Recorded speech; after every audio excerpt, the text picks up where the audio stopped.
latar belakang terjadinya Perjanjian Renville adalah usul dari Komisi Tiga Negara atau KTN yang dipertemukan oleh Indonesia dan Belanda dalam perundingan. Perundingan tersebut dilakukan di atas kapal Amerika Serikat yang bernama USS Renville. Perundingan tersebut diadakan pada tanggal 8 Desember 1947 ketika kapal tersebut sedang berlabuh di Pelabuhan Tanjung Priok.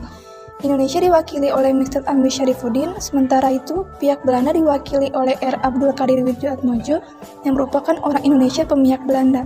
Hasil perundingan Renville yang kemudian disebut sebagai Perjanjian Renville resmi ditandatangani pada tanggal 17 Januari 1948. Perjanjian Renville adalah perjanjian antara Indonesia dengan Belanda yang terjadi pada tanggal 8 Desember 1947 sampai 17 Januari 1948 di atas geladak kapal perang Amerika Serikat sebagai tempat netral USS Renville yang berlabuh di Jakarta. Perundingan dimulai pada tanggal 8 Desember 1947 dan ditengahi oleh Komisi Tiga Negara yang terdiri dari Amerika Serikat, Australia, dan Belgia. Perjanjian ini diadakan untuk menyelesaikan perselisihan atas Perjanjian Linggarjati tahun 1946. Perjanjian ini berisi batas antara wilayah Indonesia dengan Belanda yang disebut Garis Van Mock. Pada tanggal 1 Agustus 1947, Dewan Keamanan PBB mengeluarkan resolusi gencatan senjata antara Belanda dan Indonesia. Pada tanggal 25 Agustus, Dewan Keamanan menyetujui resolusi yang diusulkan oleh Amerika Serikat, di mana Dewan Keamanan akan menyelesaikan konflik antara Indonesia dan Belanda secara damai dengan membentuk Komisi Tiga Negara. Pada tanggal 29 Agustus 1947, Belanda mendeklarasikan Garis Van Mock yang memisahkan wilayah tersebut dari Indonesia dan Belanda.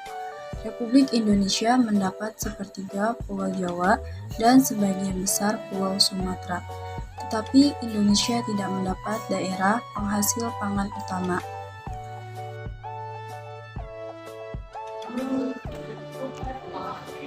Perjanjian Renville berisi 3 hal penting menyangkut pembagian wilayah antara Republik Indonesia dan Belanda.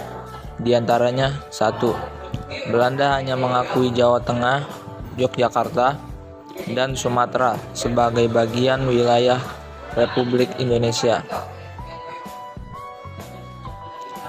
Kedua, wilayah kekuasaan Indonesia dengan Belanda dipisahkan oleh garis demarkasi yang disebut Garis Van Mock. 3. TNI harus mundur dari wilayah penduduk Belanda di Jawa Barat dan Jawa Timur.